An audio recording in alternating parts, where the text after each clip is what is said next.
우리 오늘 보실 하나님 말씀 요한복음 18장 1절입니다. 예수께서 이 말씀을 하시고 제자들과 함께 기드론 시내 저편으로 나가시니 거기 동산이 있는데 제자들과 함께 들어가시다. 아멘. 오늘 본문에 기드론 시내를 건넜다 하는 이 구절을 저희가 함께 생각해 보고자 합니다. 본문은 예수님께서 6월절에 제자들과 마지막 만찬을 마치신 이후에 기드론 시내를 건너서 동산으로 가셨다, 그렇게 기록하고 있습니다. 여기서 동산이란 우리가 잘 아는 기도의 동산, 겟세마네 동산을 의미합니다.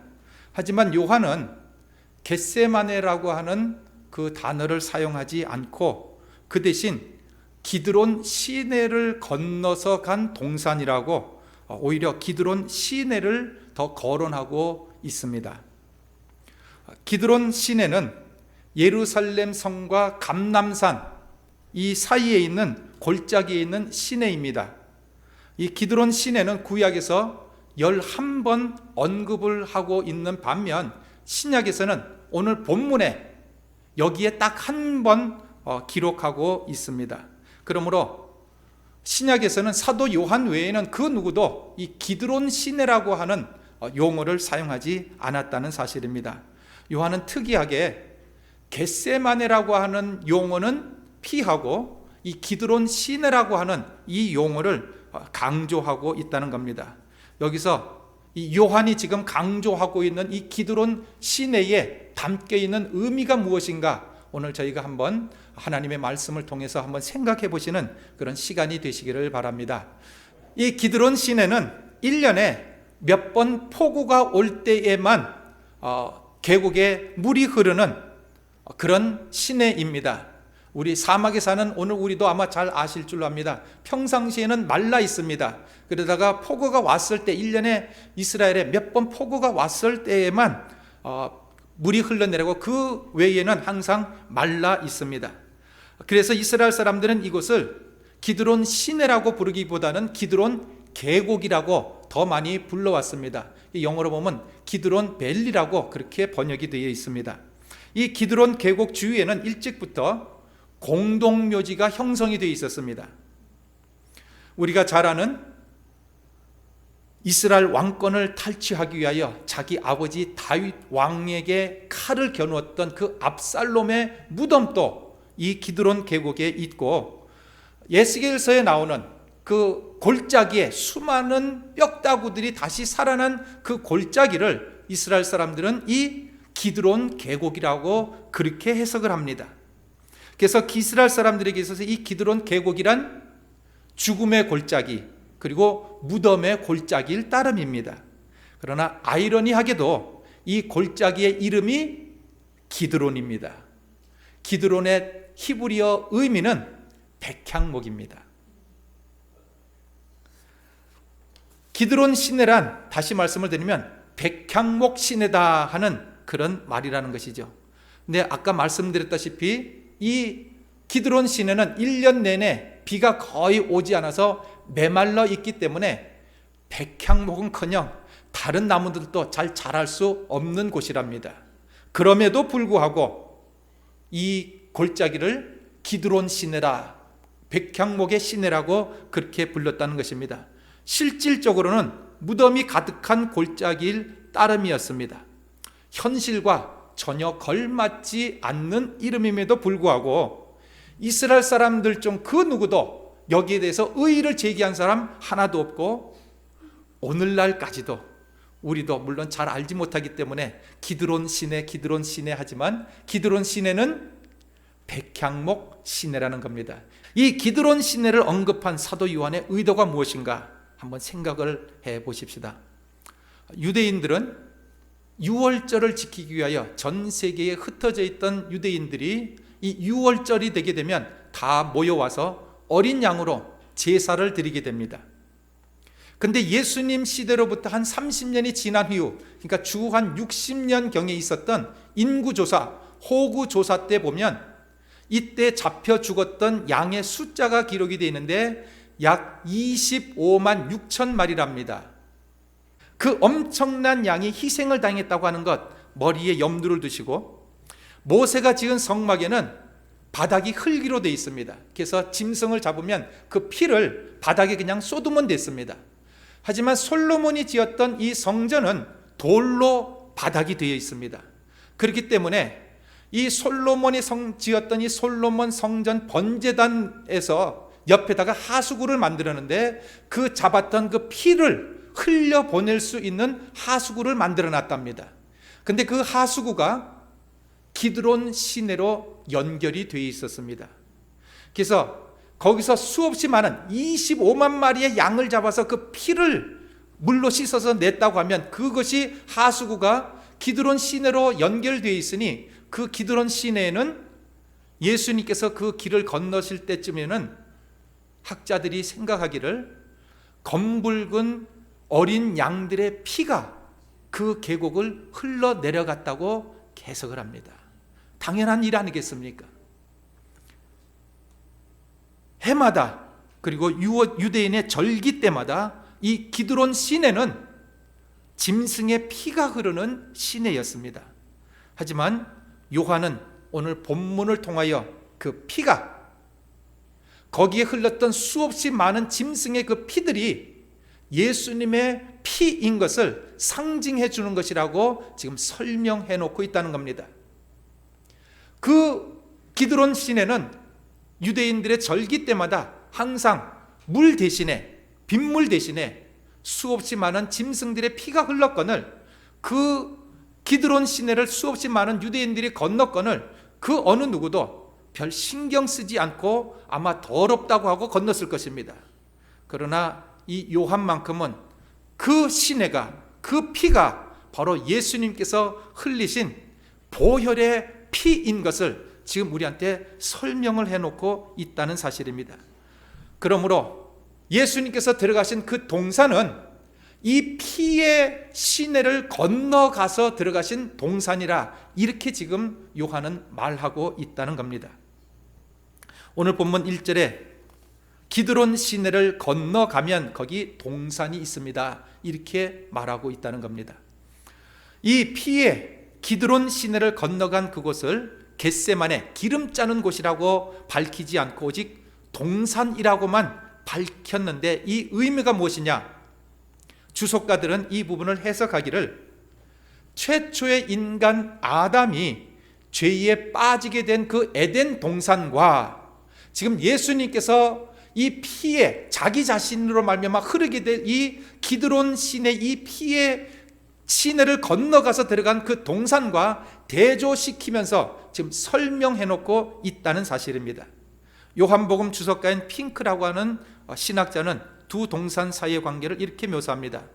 그리스도께서 들어가신 이 동산은 우리로 하여금 에덴 동산을 기억나게 한다. 에덴에서는 모든 것이 밝았지만 겟세마네에서는 모든 것이 어두웠다. 에덴에서는 아담과 하와는 사단과 대화를 했지만, 이 겟세마네에서 예수님은 아버지의 얼굴을 구하고 계셨다.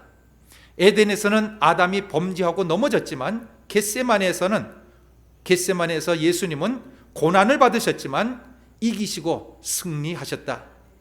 에덴에서는 인류가 망했지만 겟세마네에서 그리스도께서는 아버지께서 내게 주신 자 중에 하나도 잃지 아니하였삼나이다 하고 고백을 했습니다. 에덴에서 아담은 하와의 손에서 탐스러운 열매를 받아 가졌지만, 전내 받았지만, 겟세마네 동산에서는 예수님께서 아버지의 손으로부터 고난의 잔을 건네 받으셨습니다. 하지만 아담은 아름다웠던 모든 것을 잃어버렸고, 예수님께서는 타락된 모든 것을 새롭게 하셨습니다. 창세기에서는 생명나무 실과를 지키기 위하여 화염검을 두어 그 길을 막아 놓았지만, 예수님의 피는 아버지께로 들어가는 그 지성소로 들어가는 길을 활짝 열어 놓아 주셨습니다. 이 예수님께서 행하신 일이 아담과 행한 일과 대조를 시키면서 지금 우리에게 보여주고 있는데, 중요한 것은 아담은 편한 것, 좋은 것, 화려한 것을 추종하고 쫓아갔지만 그 결과는 멸망이었고, 예수님은 고난, 희생, 어려움, 죽음, 이것을 선택했지만 그 결과는 영생이었다는 사실입니다. 이 겟세마네 동산에서 하셨던 예수님의 기도, 아버지여 만일 하실만 하시거든 이 잔을 내게서 지나가게 하옵소서 하는 이 기도가 얼마나 오랫동안 하셨을까요? 마태복음 26장 36절에서 39절에서 44절에 있는 말씀, 예수님께서 기도하신 그 장면이 기록이 있는데, 그 기도 전체를 우리가 아무리 천천히 읽는다 하더라도 1분이면 끝나버립니다. 하지만 예수님께서 기도 드리신 시간은 한 3시간이 소모되셨다는 사실입니다.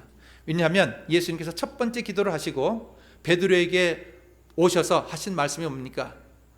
나와 함께 1시간도 이렇게 깨어 있을 수 없더냐고 말씀을 하셨습니다. 1시간입니다. 그러면 예수님께서 올라가셔서, 제자들을 떠나서 올라가셔서 기도하신 그 시간이 1시간 정도 되었다가 다시 돌아왔는데, 그때 제자들은 그 1시간도 참지 못하고 잠들어 버렸다는 겁니다. 그러므로 첫 번째 기도 드리신 시간이 1시간가량 되었다는 것을 암시하고 있는데, 두 번째, 세 번째 기도 드린 때도 각각 그런 분량의 시간이니 모두 합치면 한 3시간이 된다는 겁니다. 3시간 동안 기도하시는 저와 여러분 되십시다. 주님께서 말씀하십니다. 1시간인데 그것이 3번을 합쳤으니 3시간 아니겠습니까? 3시간만 나와 같이 기도하자 하고 말씀하십니다. 문제는 그 3시간 동안 기도한 내용이 무엇인가? 한마디입니다. 아버지여, 내 뜻대로 하지 마옵시고 아버지의 뜻대로 되기를 원합니다. 아니, 그 짧은 문장 하나를 가지고 뭘 3시간 동안이나 기도하겠습니까? 하지만 그것은 왜 그러냐면, 자기의 의지와 아버지의 의지와 충돌이 생겼을 때 이 충돌을 가운데서 해결을 해야 되는데, 자기의 뜻을 관철하는 것이 아니라 아버지의 뜻을 받아들이기 위하여 애를 쓰고 하나님의 뜻을 받아들이기 위하여 아멘 아멘 하는 겁니다. 첫 1시간 동안 이 한 가지 내용을 놓고 기도하셔서 아멘 해놓고 돌아와 보시니 제자들 보기가 그렇게 보기가 좋지 않았던 것 같습니다. 다시 하나님 앞에 또 엎드립니다. 내가 저들을 위하여 이것을 해야 됩니까? 모르겠습니다. 하지만 아버지의 뜻에 자기를 맞추기 위하여 3시간 동안 엎드려서 노력했다고 하는 사실 기억하시기를 바랍니다. 기도로 승리하리라는 말은 우리가 잘 사용하는데, 이것은 우리의 소원하는 것을 이루어 주실 때까지 끝까지 기도해야 된다는 뜻으로 이해를 하지만, 그리스도께서는 그런 식으로 이기신 것이 아닙니다. 그리스도께서는 자신의 뜻이 아버지의 뜻에 일치될 때까지 기도를 했다는 겁니다. 바로 이것이 승리입니다. 우리는 어려움도 겪게 될 것이고 시험도 만날 수 있습니다. 혹은 짊어져야 할 십자가도 아직까지 우리 앞에 남아 있습니다. 그러나 그 뜻을, 나의 뜻을 하나님께 복종시키기 위하여, 그리고 하나님의 뜻을 기쁜 마음으로 받아들일 때까지 기도하는 것이 바로 승리의 기도인 줄로 압니다. 그리스도인에게 비극이 전혀 없다고 생각하는 것은 큰 오산입니다. 그리스도인들에게도 비극이 찾아오고 고통과 어려움이 다가옵니다. 하지만 이렇게 고난이 올 때 하나님 원망하십니까? 혹은 고난을 하나님 편에서 약속하셨던 그 약속을 불이행시켜 주는 것으로 그렇게 해석을 합니까? 우리는 고난을 제거함으로 하나님의 존재와 하나님의 존재와 사랑을 인정하려고 생각해서는 안 됩니다. 오히려 고난 속에서 하나님의 역사를 발견하고 승리할 수 있어야 합니다. 우리의 걸어가는 길은 역경의 길입니다. 그러나 그 역경의 길 속에 생명이 담겨 있다는 사실입니다. 스코틀랜드의 의사 헬렌 로즈비어라고 하는 여자분은 아프리카 콩고에서 1953년부터 1973년까지 20여 년 동안을 그 아프리카 선교사로 섬겼습니다. 그러다 10년쯤 지났을 때 1964년에 그 콩고에 유혈 혁명 사태가 벌어집니다. 그래서 많은 백인 선교사님들이 본국으로 돌아갔는데 미처 철수하지 못한 선교사님이 그 혁명군에 의해서 총살당하는 것을 이 여자 의사분이 목격하게 됩니다. 그리고 약 5개월 동안이나 그 혁명군에 붙잡혀서 잔인한 고문을 받았는데 여인으로서는 가장 극심한 고문, 군인들에게 강간까지 당했답니다. 이때 로즈비어는 하나님의 존재를 의심하지는 않았지만 그러나 잠시 동안 하나님께서 자기를 버리셨다 이렇게 생각을 했답니다. 그때 하나님께서 그녀에게 이런 말씀을 하셨습니다. 21년 전 내가 선교사가 되는 특권을 나에게 구했었지, 바로 나와 같이 되는 특권 말이야. 이것이 바로 그것이다. 너는 그것을 원하지 않았느냐? 내가 바라던 그것이 바로 이것이니라. 이것은 너의 고통이 아니라 나의 고난이다. 내가 내게 바라는 것은 다만 너의 목을 빌리는 것이라. 이렇게 말씀하셨답니다. 이 말씀 이후에도 예수님은 고난을 멈춰주지 않으셨습니다. 고통은 여전한 상태였고 두려움도 여전히 그랬답니다. 그러나 이 로즈비어의 심령만큼은 바뀌었답니다. 그 고통은 예수님 안에서 주님과 더불어서 감당하는 고통이었답니다.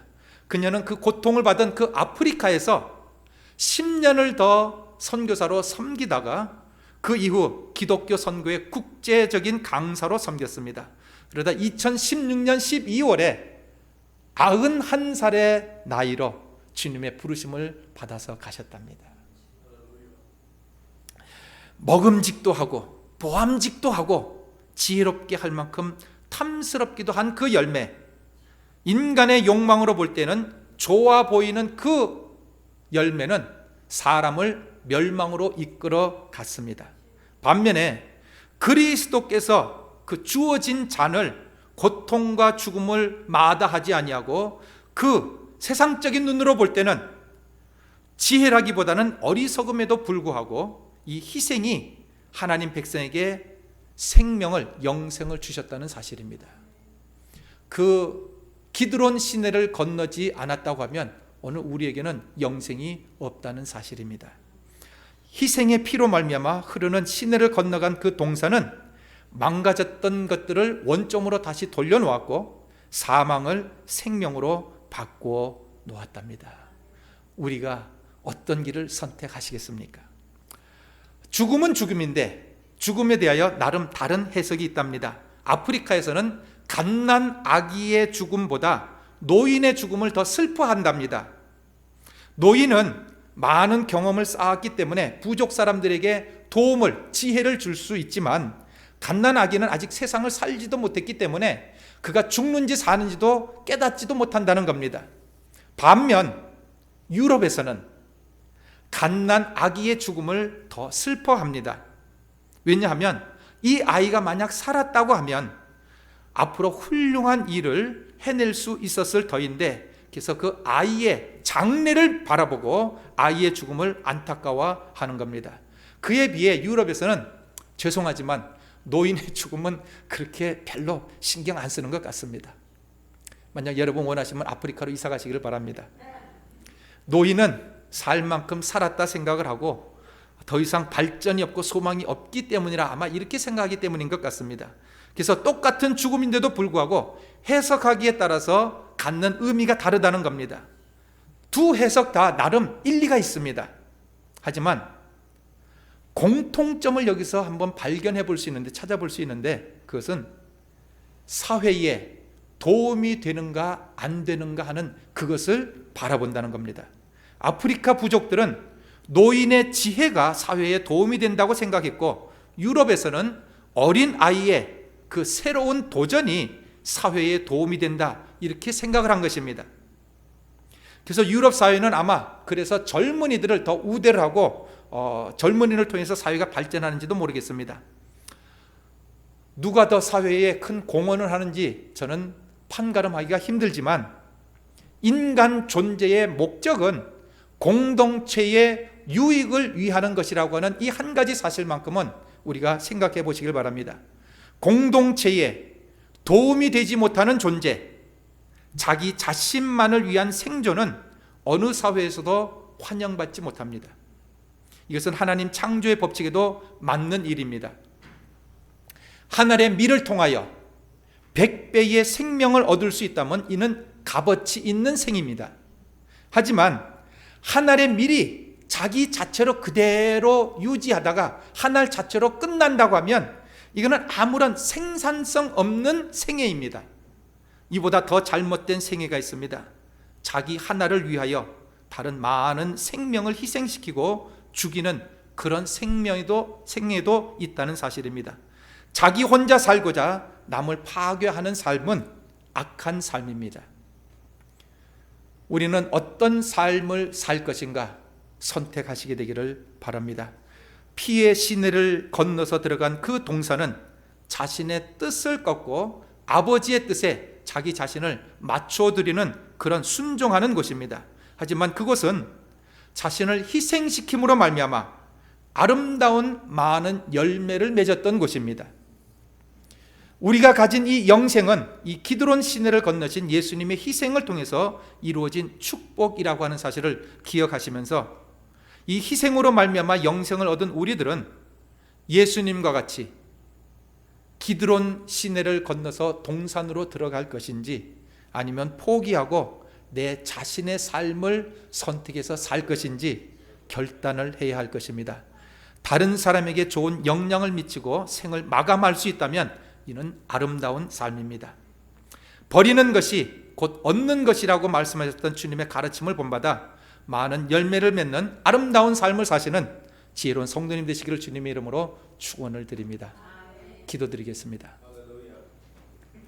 하나님, 주님의 희생을 다시 한번 생각해 봅니다. 하나님의 뜻에 순종하고 자원하는 심령으로 희생하는 삶을 사는 것이 결코 손해가 아님을 깨닫게 하옵시고 얼마 남지 않은 인생에 상급받는 삶을 사는 지혜로운 성도 되도록 도와주시옵소서. 예수님 이름으로 기도드립니다. 아멘.